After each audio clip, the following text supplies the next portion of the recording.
তৃতীয় শ্রেণীর প্রাথমিক বিজ্ঞান বইয়ের মাটির উপাদান পর্যবেক্ষণটি করব। এখন একটা প্লাস্টিকের সাদা বোতল নিলাম, তার মধ্যে অল্প কিছু মাটি ঢুকাবো।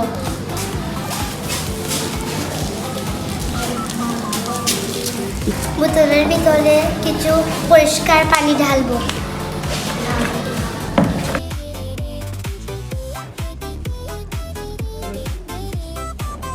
বোতলটি ভালোভাবে ঝাঁকিয়ে নেব।